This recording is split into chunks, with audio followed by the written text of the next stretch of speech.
उड़ने वाली चुड़ैल। अमनपुर नाम के गांव में चंगू मंगू नाम के दो किसान दोस्त रहते थे। दोनों का आपस में बहुत प्यार था। रोज की ही तरह आज भी दोनों एक साथ अपने खेत की ओर जा रहे होते हैं। अरे यार मंगू, मौसम बड़ी तेजी से बदल रहा है। बता, क्या लगता है तुझे, इस बार फसल हो पाएगी? हाँ, क्यों नहीं हो पाएगी भाई।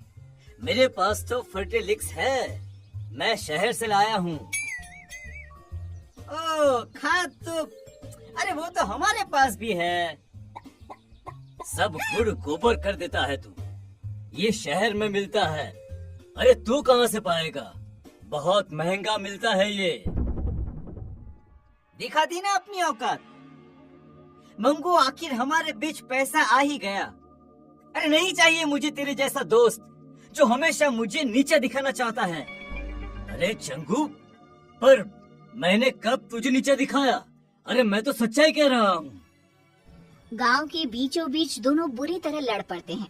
कुछ ही देर में बोला चाली हाथापाई में बदल जाती है।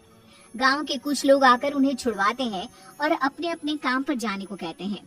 शाम को मंगू तो अपने घर लौट आता है, पर चंगू नहीं आता। अभी तक ये घर नहीं आए, इतनी देर तो ये कभी नहीं करते। भगवान ना करे इन्हें कुछ हो तो नहीं गया ना। मंगू भाई साहब के घर जाकर पता करती हूँ।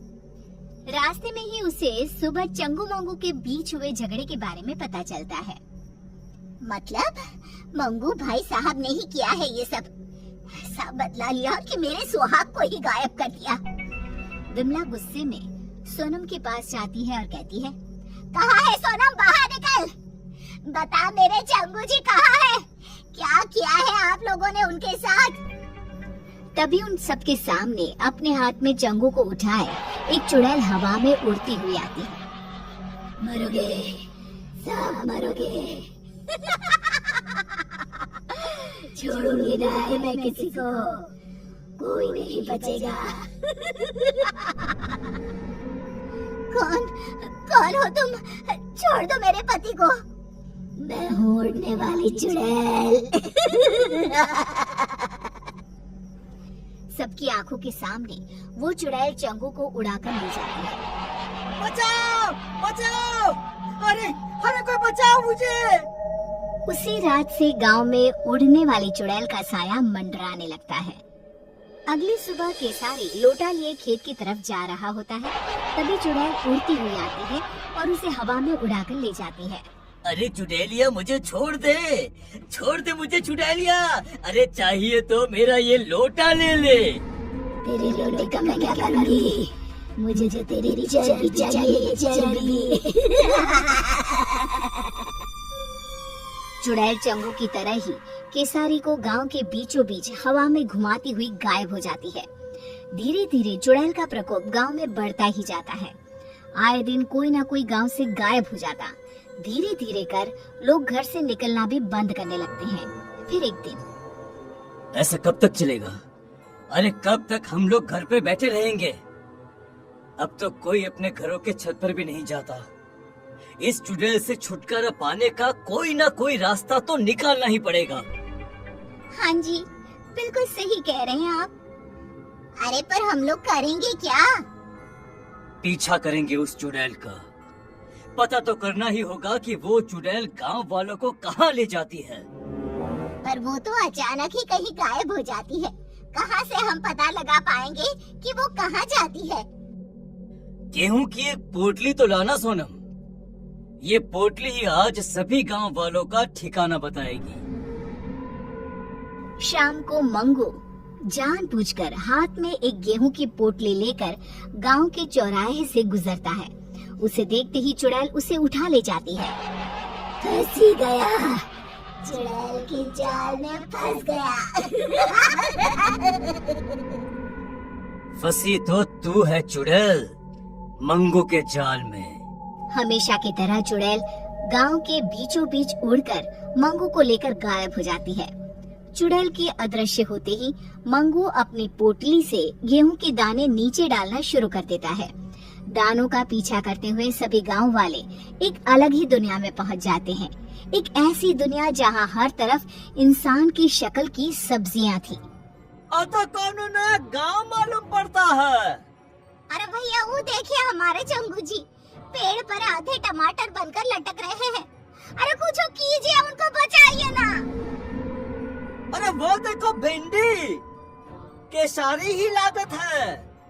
मतलब उड़ने वाली चुड़ैल सभी को सब्जी में बदल देती है। मतलब ये सभी सब्जियां इंसान ही हैं। इन लोगों को हम बचाएं तो बचाएं कैसे? तभी पेड़ पर लगा एक टमाटर कहता है, इस गांव को श्राप है कि अगर किसी ने एक भी सब्जी तोड़ी तो सभी की सभी सब्जियां इंसान में बदल जाएंगी। पर चुड़ैल के रहते कोई सब्जी को छू भी नहीं सकता। अरे वो आती ही होगी, तुम लोग भी कहीं छुप जाओ, जाओ जल्दी। ये सारी बातें मंगू सुन लेता है। वो चालाक तो था ही। वो चुड़ैल से कहता है, जो मर्जी तुम्हारी, वो सब्जी मुझे बना दो, मगर बाहर धूप में जो सब्जियां सड़कर टूट गई तो? मेरी सब्जियां टूट नहीं सकती, उन्हें ताजा रहना होगा। तो किसी को सब्जियों को पानी देने के लिए क्यों नहीं रख लेती? हाँ, ये सही रहेगा, पर ये काम करेगा कौन? हाँ, वैसे तो मुझे मटर बनना था, पर ये काम भी चलेगा। जाओ चुड़ैल, तुम आराम करो, तब तक मैं सब्जियों को पानी दे आता हूँ। मंगू बाहर जाता है और सब्जियों को पानी देने के बहाने एक सब्जी तोड़ लेता है। जैसे ही वो सब्जी तोड़ता है, जादुई नगरी खत्म हो जाती है। सभी सब्जियां इंसानों में बदल जाती है। तभी वहाँ भागती हुई एक खूबसूरत लड़की आती है। मैं एक श्रापित राजकुमारी थी। जब तक कोई छुपकर सब्जी नहीं तोड़ता, मैं आजाद नहीं हो सकती थी। तो मुझे बताओ, तुमने कभी किसी को सब्जी तोड़ने क्यों नहीं दी? ये श्राप था ही ऐसा। मुझे सभी को सब्जी तोड़ने से रोकना था। बाकी मुझे कुछ भी याद नहीं था। श्राप ने मेरी बुद्धि ले ली थी। पर आज जब मंगू ने हिम्मत दिखाई और सब्जी तोड़ी, तो सभी के साथ मैं भी मुक्त हो गई। मंगू की समझदारी सभी को बचा लेती है। सभी लोग वापस गांव आ जाते हैं। चंगू मंगू फिर से अच्छे दोस्त बन जाते हैं।